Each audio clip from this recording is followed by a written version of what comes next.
What's up everybody, I'm Scott from Stringjoy Guitar Strings, and today we're talking about one of the least exciting things we've talked about on this channel, but I think it's still going to be pretty helpful. We're talking about rust, and as it compares to tarnish, what are the differences between those two things, and how do they affect your guitar strings? So people a lot of times will refer to their guitar strings as rusty. I think that's kind of interesting because it depends on which of your guitar strings that you're talking about, whether what you think is rust is actually rust. If you're talking about your plain steel strings, it might just be dirt, but assuming that it's actually corrosion like people say it is, then it probably really is rust. However, if you're looking at your wound strings, it might not necessarily be rust like you think it is.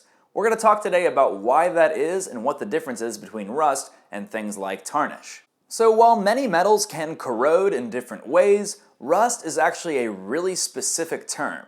Rust only refers to the corrosion of iron-containing compounds or iron itself. So steel, for example, can rust, but other elements like nickel or copper, those actually don't rust. You might wonder what that means because of course things like nickel and copper and other things like that are capable of corroding, but why aren't they capable of rusting? Well, it just really is the term that's used there. Rust only exists for iron, whereas for other elements like nickel or copper as they relate to guitar strings, what you're actually seeing is tarnish. It's a different word, but it's also a little bit different in some key ways. See, when rust happens with an iron-containing compound, it will actually eat all the way through that particular material until there's no more of it if given enough time. So this is why if you see like an old rusted out car or something, at the bottom of it you might have seen where the rust is just eaten away all of that iron frame. The thing is, that's not going to happen the same way with other materials, and that's because tarnish is mainly different from rust in that it is self-limiting. What that means is, while rust might eat all the way through a ferric material, tarnish is actually going to self-limit. It means that it's going to form on the top layers of that material, but it's actually after that going to start protecting the layers underneath. A really good example of this is when you see patina with copper with things like window boxes or other things like that that you might see outside. After it develops like a very greenish sort of copper patina, it just stays there over time, and that patina stops the copper from continuing to corrode further down into the metal. As a result, if you look at things like copper window boxes that have been up for 10, 20, 30 years, they don't get corroded and eaten all away, they simply build up a very tough patina on top that then protects all the rest of that metal. Another good example is with silver. If you've ever had silver jewelry or anything like that, you know that you can clean the tarnish off with the glove, and it's not like just because it's tarnished, it's gone bad and you have to throw it out or something like that, the same way that you would with an old rusty piece of iron like a nail or a screw or something like that. For iron, once it really rusts, it's pretty totally useless. For other materials, again, like silver or nickel or copper, you can just clean that tarnish off if you want to, and it'll basically be back to new. It'll only be the top layer or two of that material that will be affected. So what the heck does any of that have to do with guitar strings? Well, guitar strings are made of a couple different materials, but most notably, there's steel, which is featured in the plain steel strings, as well as the core of almost all electric and acoustic guitar strings.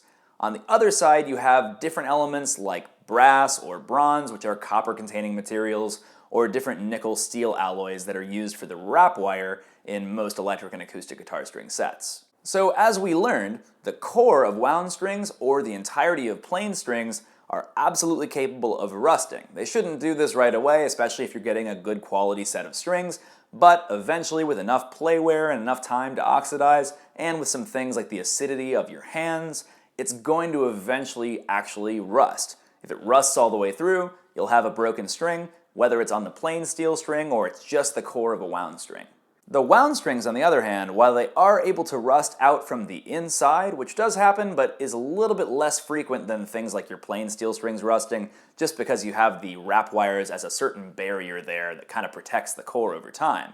But the wraps on a wound string are actually not capable of rusting in most cases unless you're looking at a steel wrap or something like that.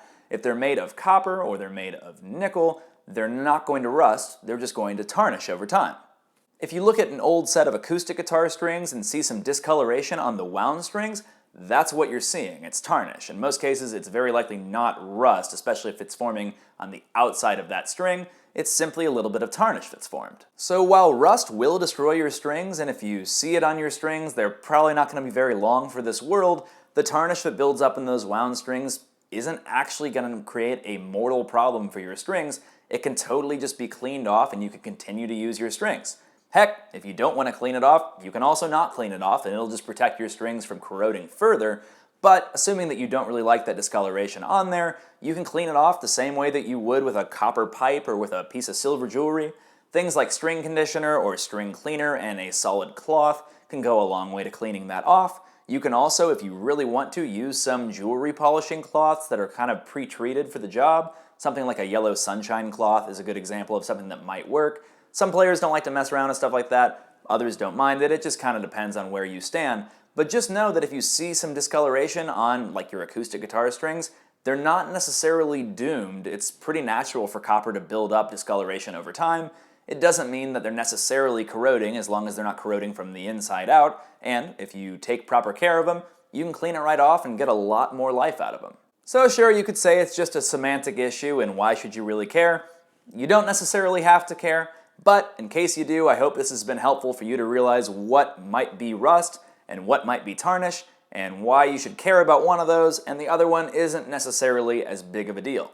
If there's only one thing that you leave this video with, I would recommend it being that you can be a little bit more lenient with discoloration on your acoustic guitar strings. If it's happening on the wraps of the wound strings, it isn't necessarily rust, it's just tarnish, which loves to form on copper. If you've ever seen any copper pipes anywhere in your house or anything like that, they're almost always going to have a patina that builds up over time, and it isn't necessarily a bad thing. So what do you think? Do you have any questions that we haven't answered here? Be sure to ask them down in the comments below, and be sure to give this video a thumbs up, and subscribe to our channel so you can keep up with more great stuff in the future.